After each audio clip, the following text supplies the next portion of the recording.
Bienvenidos hermanos y amigos nuevamente en esta mañana a la Iglesia Bautista Misionera Peniel. En esta oportunidad tenemos nuestra reunión de pastores y líderes y les invito a abrir la palabra del Señor en 2 de Timoteo capítulo 1, versículo 1. 2 de Timoteo capítulo 1, versículo 1. Y el tema en esta oportunidad es lo que conlleva el compañerismo pastoral.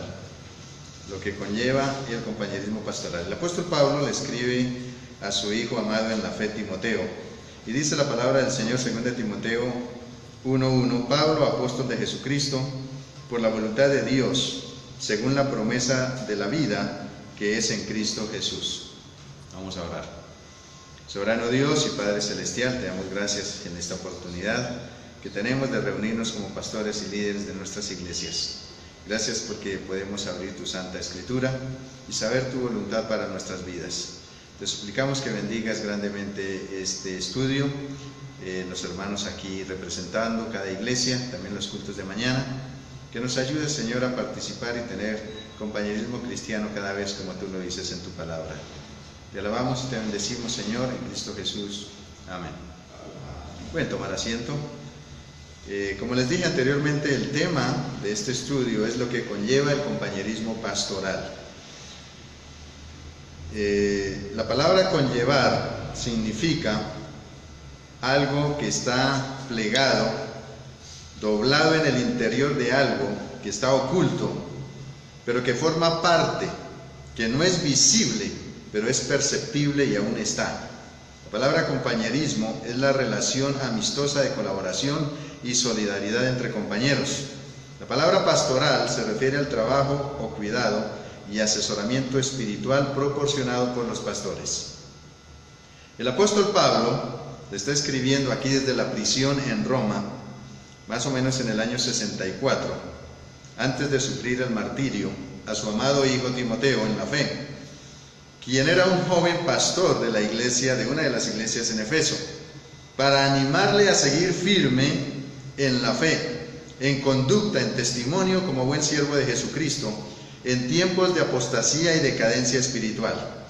En esta mañana vamos a mirar brevemente 7 puntos. El primero, el llamamiento. ¿Qué conlleva el compañerismo pastoral? Conlleva varias cosas. Primero, el llamamiento. Segundo, la oración unos por otros. Tercero, desear tener compañerismo. Cuarto, no avergonzarnos de dar testimonio. Quinto, hay que padecer para recibir galardón. Sexto, necesitamos instrucciones. Y séptimo, Dios tiene misericordia de los que nos ayudan. El propósito de este estudio y de la segunda carta del apóstol Pablo a Timoteo es ser un buen soldado de Jesucristo y por lo consiguiente tener un buen compañerismo entre los siervos de Dios. Veamos el primer punto, lo que conlleva el compañerismo pastoral. ¿Qué conlleva? Primero, el llamamiento. Dice la palabra de Dios en el versículo 1, Pablo, apóstol de Jesucristo, por la voluntad de Dios. La primera parte del versículo 1. La palabra voluntad en el original griego es seleimatos, que significa propósito, determinación, agradar, pero es un propósito divino. Cada persona es llamada con un propósito divino, llamada por Dios. El verdadero siervo es llamado por la voluntad de Dios. Dice, quien nos salvó y llamó con llamamiento santo, versículo 9, no conforme a nuestras obras, sino según el propósito suyo y la gracia que nos fue dada en Cristo Jesús antes de los tiempos de los siglos. Así que el llamamiento es santo, el llamamiento es de Dios y el llamamiento es por voluntad de Él. El Espíritu Santo es el que llama a cada siervo a servir. En Hechos capítulo 13, versículo 2, dice la palabra del Señor, ministrando estos al Señor y ayunando, dijo el Espíritu Santo, apartadme a Bernabé y a Saulo para la obra a que los he llamado. La palabra que estudiamos anteriormente es muy importante, seleimatos, que significa llamamiento divino, y es diferente de la palabra boulei, que significa emoción natural o voluntad humana. Dos clases de llamamiento. El llamamiento que es directo de Dios y el llamamiento, que es por voluntad humana, que es diferente. Miramos varios llamamientos con esta palabra boulei, que es una emoción en la carne. Personas que quieren servir a Dios, pero no con el llamamiento de Él, sino que en la carne piensan que Dios los está llamando, pero hay otros intereses. La palabra ahí es boulei, como en el caso de Juan Marcos, Hechos capítulo 13, versículo 13. Juan Marcos fue en su primer viaje misionero con Pablo y Bernabé, pero después de cierto tiempito, él los abandonó. Después cuando él miró que el asunto del llamamiento de Dios tenía que ser con sufrimiento, tenía que ser con persecución, con crítica, quizás lo vio muy pesado y se devolvió, los abandonó. Veamos el segundo punto, lo que conlleva el llamamiento pastoral, la oración unos por otros. El apóstol Pablo dice ahí en el versículo 3: doy gracias a Dios, al cual sirvo desde mis mayores con limpia conciencia, de que sin cesar me acuerdo de ti en mis oraciones noche y día. Entonces el llamamiento pastoral conlleva que nos acordemos unos de los otros. Y más de acordarnos, significa acordarnos en oración, con limpia conciencia. No acordarnos unos a otros con envidia, con odio, con rencor. A veces nos acordamos de las personas por lo que escuchamos de ellas, por otras personas, o por algo malo que han hecho, pero no por las cosas buenas que se hacen. Debemos orar con frecuencia unos por otros. La segunda parte del versículo 3 dice: me acuerdo en mis oraciones noche y día. El punto número 3, el llamamiento conlleva desear tener compañerismo. El apóstol Pablo estaba preso. Él quería ver a su hijo Timoteo, quería ver a otro pastor. Cuando hay asuntos difíciles, cuando estamos en problemas, en dificultades, necesitamos ver a nuestros consiervos. Necesitamos ver a nuestros hermanos para orar, para consolarnos cuando estemos en pruebas. Deseando verte, dice el versículo 4, al acordarme de tus lágrimas para llenarme de gozo. Qué bueno cuando uno quiere ver a los consiervos para participar en las pruebas y después darnos alegría de que si estamos padeciendo, que sea por predicar el Evangelio y estar ejerciendo el ministerio de la palabra del Señor. La palabra gozo significa comunión aquí, para tener gozo en el Señor cuando hayan bendiciones, para animarnos a estar firmes en la fe. Dice el versículo 5, trayendo a la memoria la fe no fingida que hay en ti, la cual habitó primero en tu abuela Loida y en tu madre Eunice, y estoy seguro que en ti también. Versículo 5. Entonces necesitamos vernos para estimularnos, para aconsejarnos. Y dice el versículo aquí, para avivar, dice, por lo cual te aconsejo que avives el fuego. Versículo 6, la primera parte.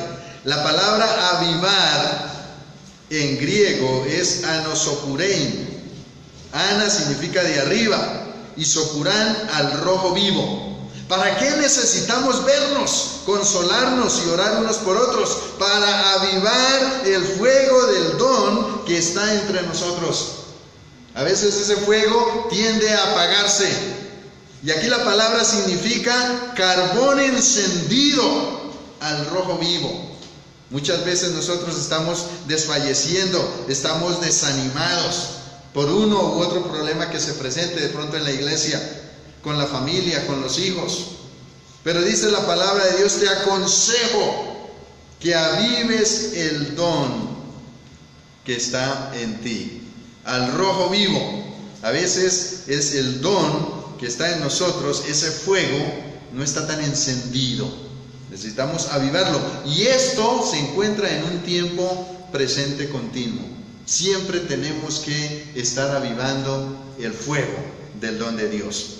El don, dice la palabra del Señor aquí, del don de Dios que está en ti por la imposición de mis manos. Cuando Timoteo fue ordenado, el apóstol Pablo impuso las manos sobre él. Nosotros, las iglesias del Señor, hoy día imponemos las manos exclusivamente cuando hay ordenación de pastores y diáconos, porque es bíblico. Y la palabra aquí es harisma, que de ahí viene la palabra carisma o carismáticos, harismata, que es la facultad de administrar bien la gracia que nos fue dada en el llamamiento de servir. ¡Qué bonito esto! El don que está en ti por medio de la imposición de mis manos. Nosotros creemos que cuando un siervo de Dios es llamado al ministerio, Dios lo dota de todo lo que necesita para predicar la palabra del Señor. Timoteo fue dotado cuando se ordenó al ministerio de aquellas cosas que quizá él no tenía o carecía. Dios le suministró en su ordenación. Y es importante ver cómo Dios suple lo que cada miembro de la iglesia y cada siervo de Dios necesita para ejercer el ministerio. Así que tenemos todo, hermanos. Tenemos llamamiento, tenemos el poder de Dios, tenemos el don de Dios. Tenemos que avivar ese fuego que está en nosotros. Debemos usar el poder que Dios nos dio. Miren lo que dice el versículo 7, amados hermanos. Porque no nos ha dado Dios espíritu de cobardía. La palabra cobardía aquí significa alejarse, retraerse, esconderse, tímido. Dios no nos dio el espíritu de cobardía, sino en el ministerio tenemos el poder de Dios, tenemos el amor de Dios y el dominio propio. El cuarto punto, no debemos avergonzarnos de dar testimonio. Dice aquí el versículo 8 al 11. Por tanto, no te avergüences de dar testimonio de nuestro Señor, ni de mí. El apóstol Pablo estaba preso. Entonces le dice a Timoteo, no te avergüences de dar testimonio del Señor, porque somos salvos por Él, somos llamados por Él. Y no te avergüences de mí porque estoy preso, pero no porque había cometido un delito, sino por predicar el Evangelio. Preso suyo, sino participa de las aflicciones por el Evangelio, según el poder de Dios, quien nos salvó y llamó con llamamiento santo, no conforme a nuestras obras, sino según el propósito suyo y la gracia que nos fue dada en Cristo Jesús antes de los tiempos de los siglos. Pero ahora ha sido manifestada por la aparición de nuestro Salvador, Jesucristo, el cual quitó la muerte y sacó a luz la vida y la inmortalidad por el Evangelio, del cual yo fui constituido predicador, apóstol y maestro a los gentiles. Entonces aquí dice, no te avergüences del Señor. La palabra Señor es kurios, que significa amo, dueño.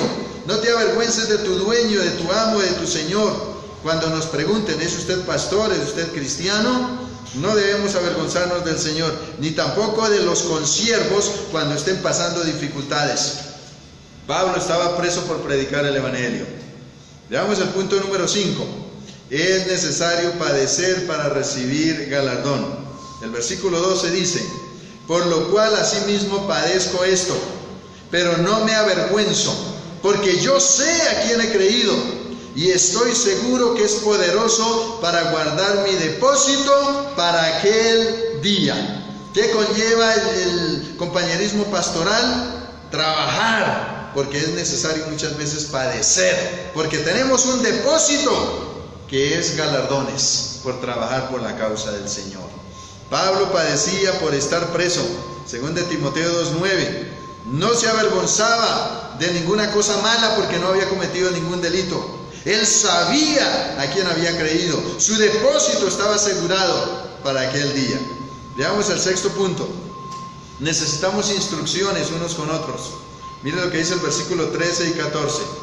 Retén la forma de las sanas palabras que de mí oíste en la fe y amor que es en Cristo Jesús.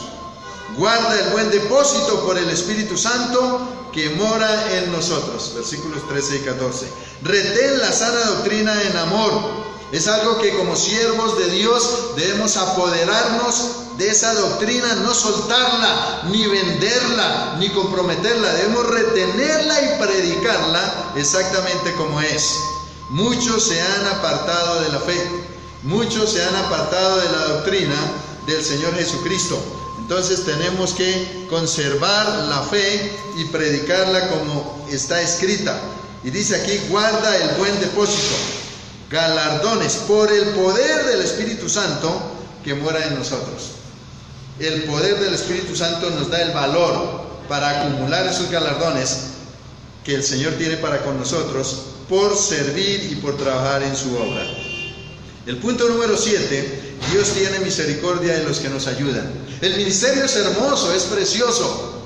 Muchas personas están a nuestro lado y siguen trabajando muy fieles, pero hay otros que nos abandonan. Debemos orar por ellos.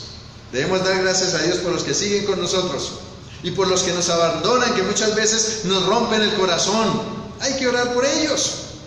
Al Señor Jesucristo le pasó, al apóstol Pablo le sucedió también. Miren lo que dice el versículo 16 al 18.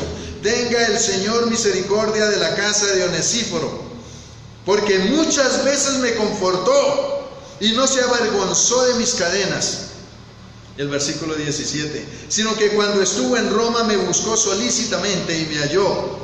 Concédale el Señor que haya misericordia cerca del Señor en aquel día. Y cuánto nos ayudó en Efeso, tú lo sabes mejor.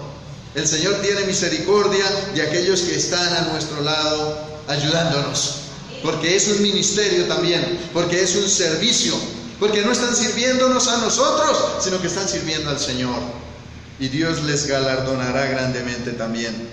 Entonces, hermanos, los que nos animan y colaboran a seguir en el ministerio, Dios tenga misericordia de ellos, y Dios les ayude y les dé galardones y bendiga sus ministerios y bendiga su vida, su familia también.